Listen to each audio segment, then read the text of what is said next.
What's up, it's Hakeem here. I want to drop this gem on you, right? So you can't just go off of somebody saying, yo, I'm gonna get you 50,000, 100,000, 120,000 insurance, whatever the case may be. I know some people right now have policies. They don't really know what they have, or they be like, yeah, I'm sure I got $100,000 worth of insurance, but I have a family. The reason why is because you need enough insurance to cover, in case something happens to you, to cover your income, right? Your income, your mortgage, your debt, your bills, your car payment, whatever the case may be. Because if something happens to you, you don't want your kids to take on those expenses, right?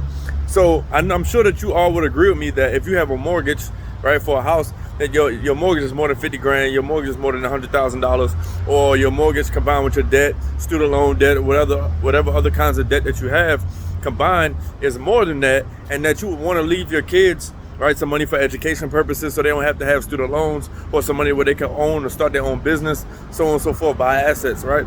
And so you want to leave them enough money so in case something happens to you, they're taken care of.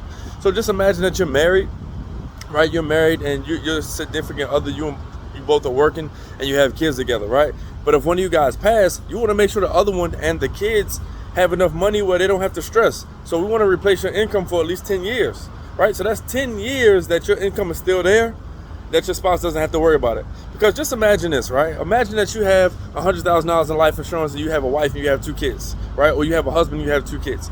And you guys have, but you just bought a house, right? You owe $200,000 on the house, right? You got a car and you owe, let's say, just $20,000 on the car. You got student loans, $60,000, so on and so forth. If you pass away and you was making what, $50,000 a year, right?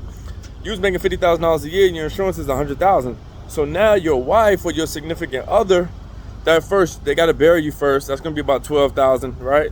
After that, now $50,000 of that is to replace your income for 1 year in the household, because if they don't replace it, right, it's going to be real uncomfortable and real tight. So that's 1 year's replacement, right? So that's about $62,000. That's real rough off the top of my head. That's like $62,000 left.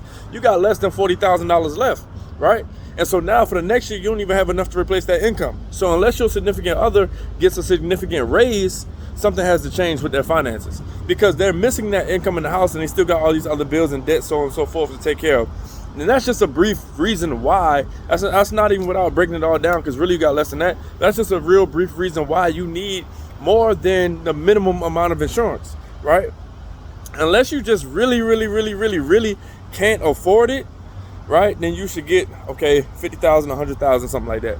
But if you have $40 a month, where that could get you $500,000 of insurance for your family in case something happens to you, to replace your income, to make sure that if you get diagnosed with cancer or any terminal critical chronic illness, that that helps pay your medical bills.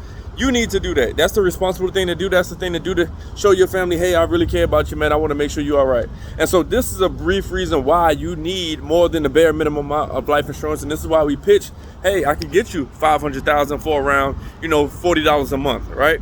Term insurance. I can get you that for 30 years. We can convert that to permanent later, right? But at least you're covered for 30 years with $500,000. So if you pass away, your family gets that $500,000 tax-free. Stay tuned in.